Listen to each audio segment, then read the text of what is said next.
Hi Vincent.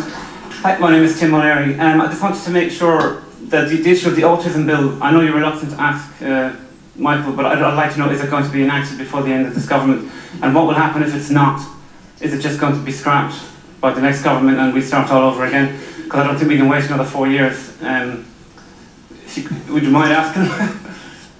Okay, will you answer the question, will you? I will, thank you. Yeah, Tim, thank you for asking the question. The Autism Bill passed second stage in Dáil Éireann, supported by all parties and none. The official position is it is awaiting admission to the Joint Committee on Health and to the Select Committee on Health and Children for committee stage of the bill. But in the meantime, the National Disability Strategy is being announced in the next couple of weeks, and a lot of the measures contained in the bill, I understand, will be contained in the National Disability Strategy. Quick question about the refugees.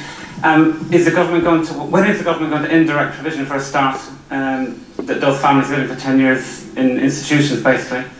And are they going to ensure that any refugees we take in are not going to end up in new direct provision situations? That's it has to be dealt with. Okay, no. The first thing is the government has agreed to take in 4,000 refugees. We can't forget.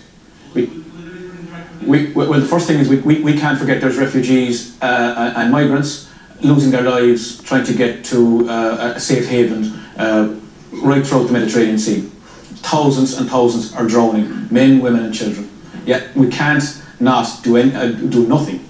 Yeah, we need to take them, but my question is, are they going to end up in direct provision? And when are you going to get rid of direct provision? People are living in institutions for up to 10 years with children born in the institution, and they're still there. Well, I mean, it's a disgrace, really. No, we continue, and we've always had a refugee program. We've had refugees come into this country for years and for decades, and we've accepted them in. But he's asking, I'm coming to that. They will have to come. The refugees that will come to this country, the genuine refugees, the ones that have suffered extraordinary trauma, extraordinary fear and persecution, will need much more than just what they'll get in direct provision. They will need huge amount of medical care, psychiatric care, post-stress. Are they going to go into direct provision? They will have to go into units. They'll have to go into areas. Are they going to go into direct provision? Direct provision for refugees is an area. It's a very difficult area. I can't say where the most appropriate. I don't think the most appropriate. We know that that's what's going to happen. They may probably do it to the people already in direct provision. They may well get better care, but they'll have to get better care within the community. Whether that's going to be direct provision, I would like not to think so. It hasn't worked, only because of the duration of time people have been in direct provision. Direct provision is not the worst option if it was only for a matter of months while refugee status applications were being processed. I think you also asked if you were in favour of an amnesty for people already in direct provision. Most of the people who spent a long time in direct provision are there because they continue to appeal the decisions of the refugees. Surely the families who've been here for up to 10 years with children should be given amnesty straight away. What's the problem? Well, if they have been here for that long and there's children going to school, they should be looked on certainly more favourably. But you have to be very careful you don't have an open-ended policy on allowing refugees into a country. 10 years is a long time. We have to be balanced. We have to be balanced about allowing refugees into a country. They have to be genuine refugees, and we have to ensure that even, after 10 years, I would love to see those, especially those with children, they have no place in direct provision. But you have to ask why. And that's direct provision is fine for short durations. It is not appropriate. Because they're not allowed to work. They can't leave the direct provision. They can't get social welfare. They can't work.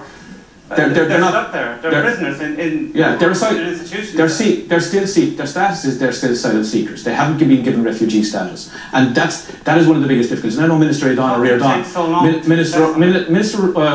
Aidan O'Riordan has tackled this on, has promised a lot, and he's done nothing. And he's gone out and he's seen those. He's done nothing. Nothing has changed. In 10 years, he was the first to go out there. But nothing has changed. And I think you'll get results. But nothing has changed. I think it will happen.